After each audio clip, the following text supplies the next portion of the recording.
Halo Tribuners, jumpa lagi bersama saya Mutiara dalam tayangan Breaking News di Tribun Lampung. Kami akan sajikan informasi teraktual dan terpercaya untuk Anda. Dan inilah tayangan Breaking News Tribun Lampung selengkapnya.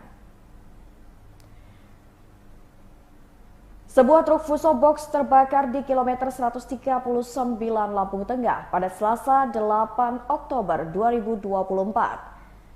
Truk Fuso tersebut diketahui terbakar saat sedang melaju dari arah Palembang menuju Bakauheni, Lampung Selatan. Kanit Turjawali atau Pengaturan Penjagaan Pengawalan dan Patroli Satlantas Polres Lampung Tengah, Ibda Subroto mengatakan truk tersebut terbakar di lajur kiri. Separuh box mengalami kebakaran yang cukup parah dan terjadi di Jalan Tol kilometer 139A Lampung Tengah. Broto melanjutkan dari informasi tersebut, pihaknya pun langsung menghubungi tim Damkar Lampung Tengah. Ia mengatakan pemadaman pun berhasil dilakukan oleh satu unit mobil Damkar Lampung Tengah. Diketahui bahwasannya kebakaran yang terjadi di Kecamatan Terbanggi Besar, Kabupaten Lampung Tengah itu menimpa satu unit mobil ekspedisi truk pendingin merek Hino dengan plat nomor polisi B9245 TEZ pada hari ini, Selasa 8 Oktober 2024. Syukur selaku Kasubit Damkar Satpol PP Lampung Tengah mengatakan pihaknya menerima laporan kebakaran pada pukul 8.35 waktu Indonesia Barat. Syukur menjelaskan kebakaran tersebut menyebabkan seluruh bagian box berisi wortel hangus terbakar. Sementara pada ruangan sopir tidak terdampak kebakaran. Ia mengatakan saat ini api sudah berhasil dipadamkan.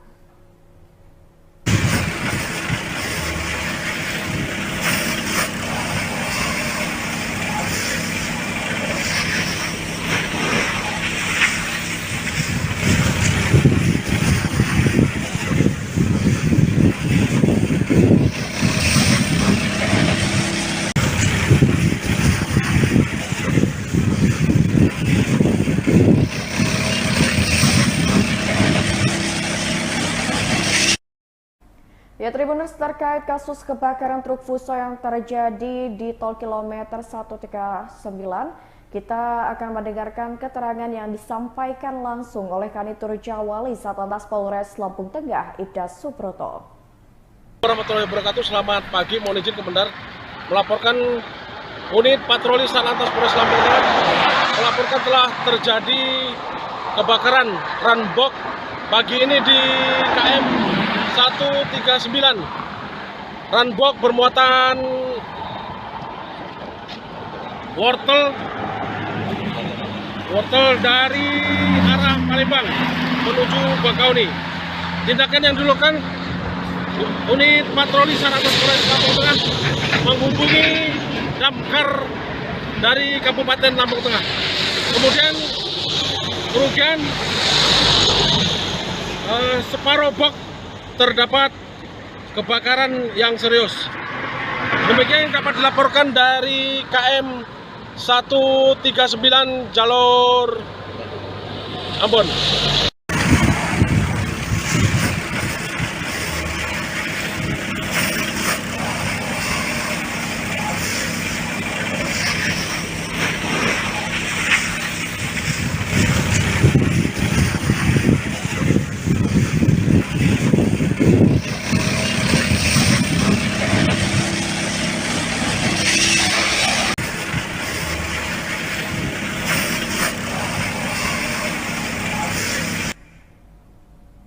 Ya, Tribuners, terkait dengan kasus kebakaran truk Fuso yang terjadi di Lampung Tengah, kita sudah merangkumnya ke dalam beberapa poin pernyataan.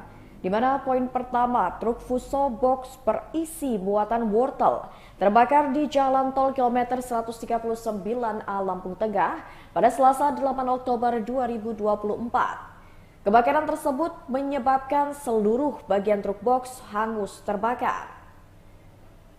Truk Fuso berisi muatan wortel terbakar saat sedang melaju dari arah Palembang menuju Bakauheni, Lampung Selatan. Tim Damkar menerima laporan kebakaran tersebut pada pukul 8.35 waktu Indonesia Barat. Saat upaya pemadaman, ruas tol dari arah Palembang menuju Bakauheni sempat ditutup. Pemadaman pun berhasil dilakukan oleh 1 unit mobil damkar Lampung Tengah.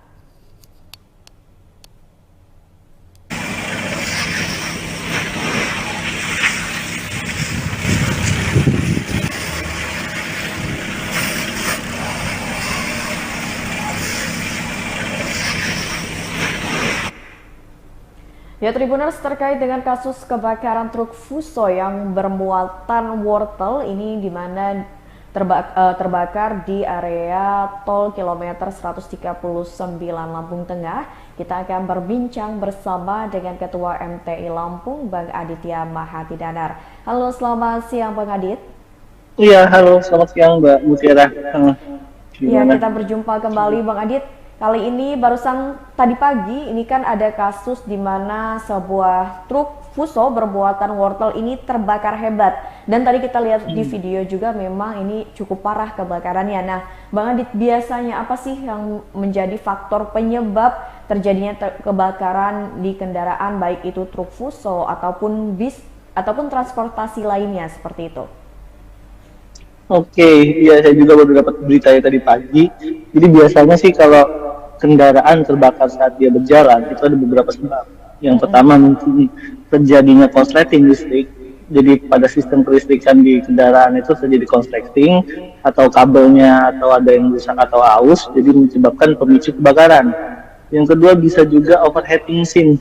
Jadi mesin terlalu panas, terus beban kerja berlebih, berat total truk juga mempengaruhi sehingga itu memicu sistem pendinginnya itu agak gagal lah. Jadi overheating di mesin dan menimbulkan kebakaran.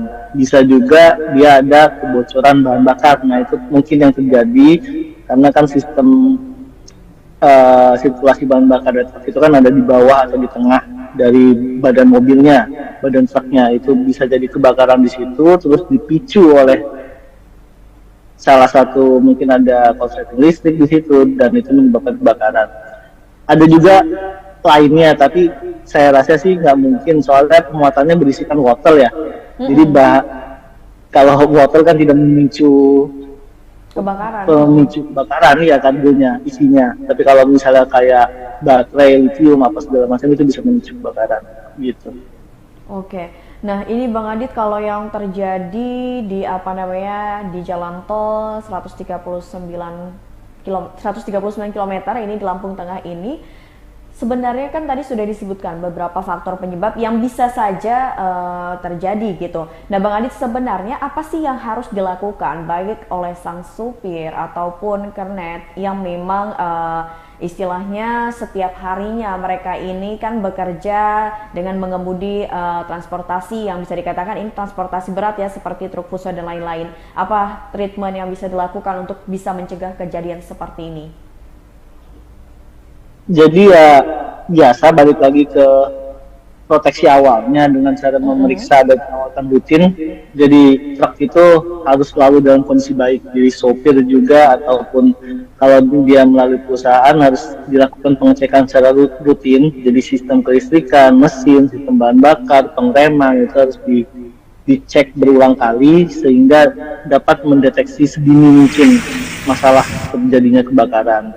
Yang kedua, pencegahannya jadi di kendaraan berat ataupun kayak bus, truk itu harus dilengkapi APAR juga, alat pemadam kebakaran ringan. Nggak cuma di gedung ataupun di pertokoan saja, tapi di kendaraan pun harus disediakan. Karena kita tidak tahu potensi kebakaran yang terjadi di kendaraan itu nantinya. Jadi kalau misalnya sudah menggunakan APAR di mobil tersebut, jadi meminimalisir lah.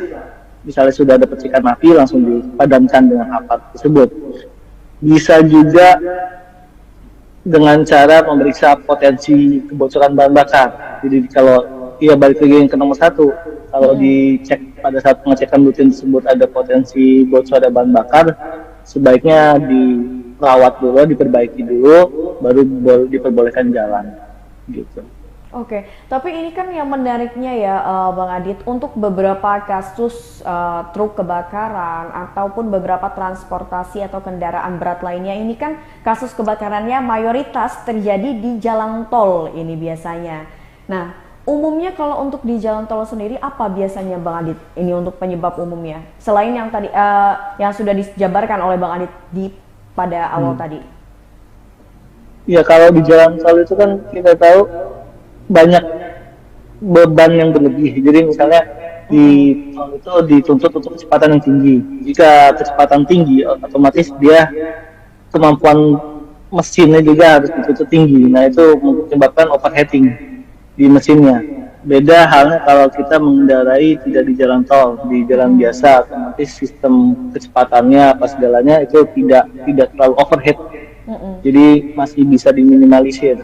Jadi banyak berhentinya lah kalau di luar jalan tol. Kalau di jalan tol kan dia dituntut untuk cepat dan tidak boleh berhenti di sembarang tempat. Jadi mesin terpacu secara terus menerus. Gitu. Oke. Lalu, sama jarak juga berpengaruh gitu Mbak. Jarak yang terlalu jauh kan kalau di tol, misalnya rest areanya jauh, tetapi tidak sempat ke rest area, kendaraan udah mulai panas, nah itu bisa terjadi juga. Oke. Sebenarnya kalau untuk kendaraan berat seperti truk Fuso yang bermuatan wortel ini, Bang Adit, itu tuh sebenarnya untuk berapa kilometer sih seharusnya mereka ini untuk istirahat atau mengistirahatkan mesinnya supaya tidak overheat tadi?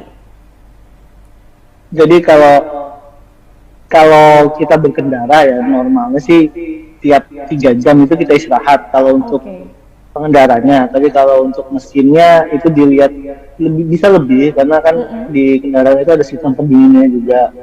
Jadi nggak harus 3 jam, berarti 5-6 jam pun masih bisa dipacu truk atau bus itu. Tapi kalau dalam kondisi prima kendaraannya, tapi kalau kendaraannya tidak dalam kondisi prima mungkin di bawah itu untuk rentang waktunya. Jadi bukan ukuran kilometer, ukuran jamnya sih sebetulnya. Oh, hitungan jamnya seperti itu. Hitungan jamnya. Iya. Oke, nah Bang Adit terakhir, langkah apa sih Bang yang harus dilakukan pertama kali ketika memang sang supir ataupun kernet menemukan bahwasannya terjadi percikan api di kendaraan ataupun kebakaran supaya ini tidak merambah ke bagian depan gitu? Mungkin yang pertama dilakukan ya evakuasi cepat. Kalau dia punya apar di kendaraannya bisa langsung digunakan aparnya. Kalau tidak ya mengevakuasi diri dia sendiri dulu ataupun ada krunya juga dievakuasi. Baru yang pertama evakuasi diri, yang kedua jangan buka kap mesin. Biasanya kalau kapnya dibuka itu asapnya udah muncul di situ dan menimbulkan kebakaran yang lebih besar lagi nantinya. Yang harus diutamakan ya diri sendiri dulu, langkah pertamanya. Oke, langkah pertamanya ya menyelamatkan diri sendiri atau evakuasi diri ya. Oke, baik Bang Adit, untuk penutup nih di wawancara kita kali ini, Bang Adit mungkin ada pesan juga yang ingin disampaikan untuk para pengemudi, khususnya pengemudi kendaraan berat ini kan, apa saran yang bisa disampaikan oleh Bang Adit supaya kejadian ini tidak terulang kembali seperti itu, Bang? Kalau saran dari kami sih, dari MTI, ya kami tahu kendaraan berat itu digunakan untuk mengangkut barang yang berlebihan, dan sekarang pun banyak kendaraan overdimensi, overloading itu karena tuntutan sih dari perusahaan bisa, dari masyarakat bisa, dari pengemudi pun bisa melakukan overloading beban itu. Jadi saran saya sih dilakukan pemeriksaan rutin lah di kendaraan tersebut. Jadi sebelum berangkat paling nggak sebulan sekali dilakukan pemeriksaan mesin-mesinnya, sistem pengeremannya, bannya, macam-macamnya, supaya tidak terjadi kecelakaan pada saat berkendara, khususnya di jalan tol tersebut. Oke, baik Bang Adit, mungkin itu saja perbincangan kita kali ini. Terima kasih banyak atas waktu dan juga informasinya. Oke, terima kasih Mbak. Sampai jumpa dan sehat selalu Bang Adit. Iya, sama-sama. Ya Tribuners, tadi kita sudah mendengarkan keterangan langsung dari Ketua MTI Lampung, Bang Aditya Mahatidanar, mengenai kasus kebakaran truk Fuso yang terjadi di Jalan Tol kilometer 139, tepatnya ada di Kabupaten Lampung Tengah. Baik Tribuners, mungkin itu saja tayangan Breaking News bersama dengan saya Mutiara. Nantikan tayangan terupdate lainnya hanya di YouTube Tribun Lampung News Video. Saya Mutiara pamit undur diri dan sampai jumpa.